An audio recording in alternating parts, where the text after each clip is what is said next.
કોર્પોરેશનની બેઠકોમાં સ્ટેન્ડિંગ કમિટીની બેઠક પણ આવી જાય છે અને એની સમિતિઓની પણ બેઠક આવી જાય છે અને સ્ટેન્ડિંગ કમિટીની બેઠકમાં મારી નિયમ મુજબની સંપૂર્ણ હાજરી છે, જે રેકોર્ડ ઉપરથી ફલિત થાય છે, માટે આ કોઈ વિવાદને સ્થાન નથી. રાજકોટ શહેરના રાજકારણમાં ગરમાવો આવી ગયો છે. રાજકોટ મહાનગરપાલિકાની ટર્મ પૂરી થયે હજુ 37 દિવસ બાકી છે, ત્યાં તો સત્તાધારી પક્ષ ભારતીય જનતા પાર્ટીના વોર્ડ નંબર 7ના કોર્પોરેટર નેહલ શુક્લને ગેરલાયક ઠેરવવા હિલચાલ શરૂ થઈ ગઈ છે. ઇન્ચાર્જ સેક્રેટરીએ આ સમગ્ર મામલે કમિશનરને લેખિત પત્ર પાઠવીને કાનૂની અભિપ્રાય માંગ્યો છે. ભૂતકાળમાં પણ 2018ના વર્ષમાં સળંગ 3 સભાઓમાં હાજરી ના હોવાના કારણે સેક્રેટરી વિભાગે કોંગ્રેસના મહિલા કોર્પોરેટર ધર્મિષ્ઠા જાડેજાને સસ્પેન્ડ કર્યા હતા. તો આવો જાણીએ સમાચાર વિસ્તારથી. નમસ્કાર, જમાવટ સાથે હું છું પાર્થ.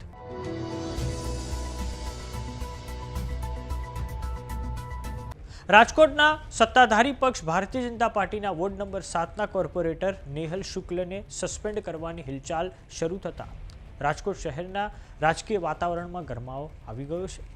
ભાજપના કોર્પોરેટર ડોક્ટર નેહલ શુક્લ સતત 3 જનરલ બોર્ડ મિટિંગમાં ગેરહાજર રહેતા હવે તેઓ આગામી જનરલ બોર્ડની મિટિંગમાં હાજર રહી શકે કેમ તે અંગે મ્યુનિસિપલ સેક્રેટરીએ મ્યુનિસિપલ કમિશનરનો અભિપ્રાય માંગ્યો છે. આ સમગ્ર બાબતે ડોક્ટર નેહલ શુક્લની પ્રતિક્રિયા સામે આવી છે, જેમાં તેમના દ્વારા કહેવામાં આવ્યું છે કે સ્ટેન્ડિંગ કમિટીની જ્યારે પણ મિટિંગો થઈ તેમાં નિયમો અનુસાર હું કાયમ હાજર રહ્યો છું. મીડિયાના માધ્યમથી આ મને ગેરલાયક ઠેરવવાની તમામ ગતિવિધિઓ વિશે જાણકારી મળી છે. રેકોર્ડ પરથી ફલિત થાય છે કે સ્ટેન્ડિંગ કમિટીની બેઠકમાં હું નિયમિત હાજર રહ્યો છું. આવો સાંભળીએ રાજકોટના ભારતીય જનતા પાર્ટીના વોર્ડ નંબર 7ના કોર્પોરેટર નેહલ શુક્લે શું કહ્યું છે. મારી મુખ્ય જવાબદારી સ્ટેન્ડિંગ કમિટીના સભ્ય તરીકેની છે અને સ્ટેન્ડિંગ કમિટીમાં જ્યારે પણ મિટિંગો છે એના નિયમ અનુસાર હું હાજર રહ્યો છું.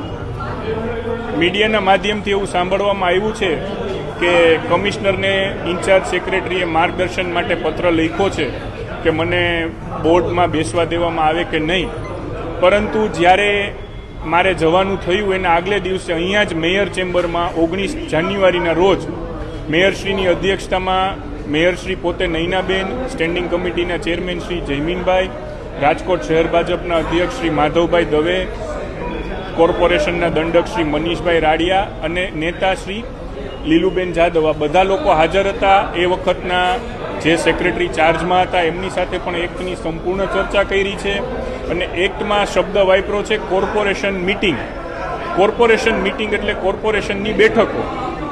કોર્પોરેશનની બેઠકોમાં સ્ટેન્ડિંગ કમિટીની બેઠક પણ આવી જાય છે અને એની સમિતિઓની પણ બેઠક આવી જાય છે અને સ્ટેન્ડિંગ કમિટીની બેઠકમાં મારી નિયમ મુજબની સંપૂર્ણ હાજરી છે, જે રેકોર્ડ ઉપરથી ફલિત થાય છે, માટે આ કોઈ વિવાદને સ્થાન નથી. કદાચ ઇન્ચાર્જ સેક્રેટરીને મનમાં એવું થયું હશે અથવા કોઈએ એમને એવું કીધું હશે કે ભાઈ તમારે સેક્રેટરી તરીકે કમિશનરને જાણ કરવી જોઈએ, આ હેતુથી પ્રેરાઈને એમને પત્ર લખ્યો હોય એવું હું માની રહ્યો છું. કોઈ હિતશત્રુ હોઈ શકે છે?